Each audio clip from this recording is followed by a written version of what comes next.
الكلاسيكو الأروع في الكرة التونسية والكرة العربية بين العملاقين النجم الرياضي الساحلي والترجي الرياضي التونسي. الكلاسيكو رقم 134 ينتهي هذا المساء بالنتيجة السلبية 0-0. أولا تحية إجلاء وتقدير 10/10 لجماهير النجم الرياضي الساحلي هذا المساء، لأنها صنعت أجواء عالمية على طريقة أجواء جماهير الأمريكا اللاتينية، وخاصة ذكرتنا بجماهير البوكا جونيور. بالفعل جماهير النجم الرياضي الساحلي من نوع خاص، جمهور عالمي بأتم معنى الكلمة. الشوط الأول سيطرة مطلقة للترجي الرياضي التونسي.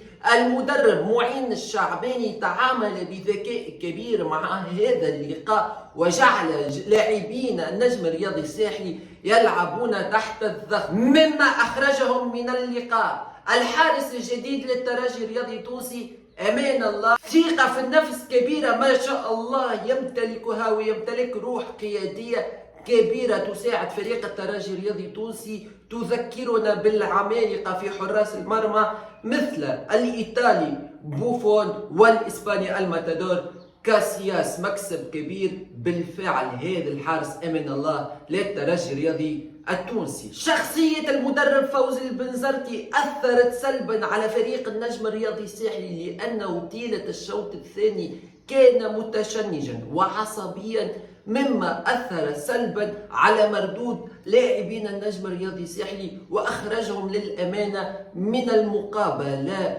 بعد هذا اللقاء النجم في المرتبة الأولى، ثم الوصيف النادي الافريقي، وصاحب المرتبه الثالثه الترجي الرياضي التونسي، وصاحب المرتبه الرابعه الاتحاد المنستيري. للامانه اتوقع بطل هذا الموسم في العاصمه، فريقين العاصمه، اما النادي الافريقي ام الترجي الرياضي التونسي. تعليقاتكم شباب؟